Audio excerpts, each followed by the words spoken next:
What is going on, everybody? It's Danny from Slow Restoration, and we have our project LS Extreme.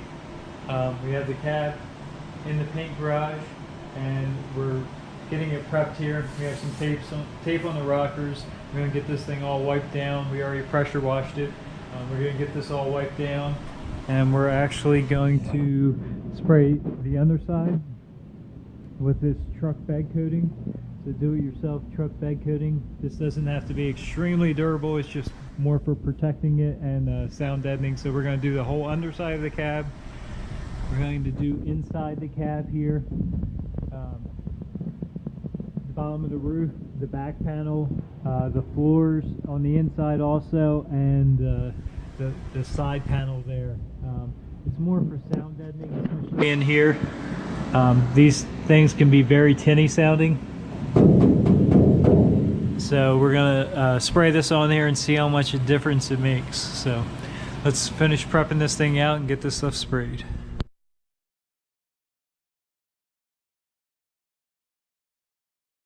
Alright, this stuff looks easy enough to use. You take a can out, open it up, you have activator. They give you a mixing cup. You pour 5 ounces of activator in the mixing cup, dump it in here.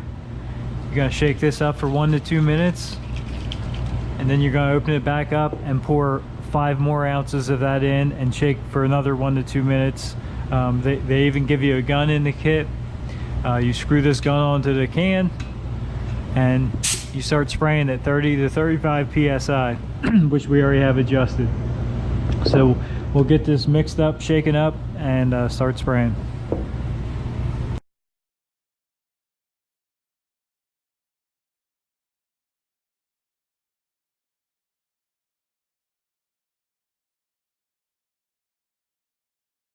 Alright guys, we got it all sprayed.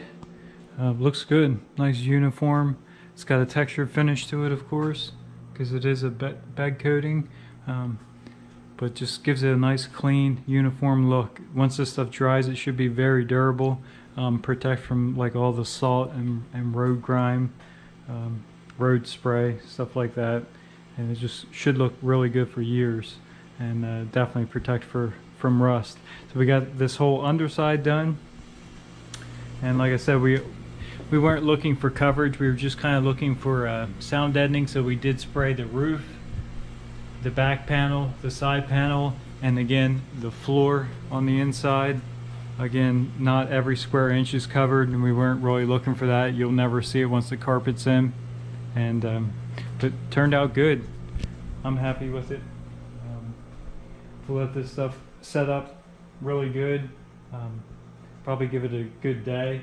We'll fold the cab down. We brought our cart with us, so we'll put it back on the cart and we'll get started on all the body work and get this thing painted. We're back in the home garage here, and we did get some more parts in today in the mail. So we got a whole front end kit. We have inner tie rods, adjusting sleeves, outer tie rods, center link, idler arm, all the hardware, of course, and upper ball joints. We did get some tubular upper A-arms that do not come with ball joints, so that's why we have those. The upper A-arms are still coming, and we did get complete lower control arms with new ball joints and bushings. So I think that'll pretty much complete our front end. This stuff actually looks pretty nice, but I do believe I'm still going to repaint it. Scuff it down, clean it up, and repaint it.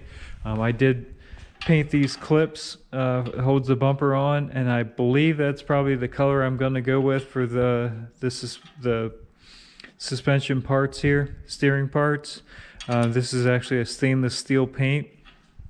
It's over here. I've used this actually for a lot of restoration projects, and it holds up really good, and to me it has a nice, fresh, clean, kind of factory look, and it still protects the parts.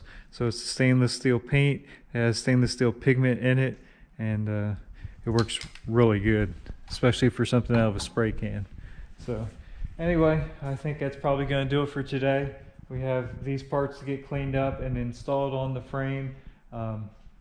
and we're just waiting for that cab to dry so we can get it laid down and start on the paint and body work. So thanks for tuning in. Have a good day.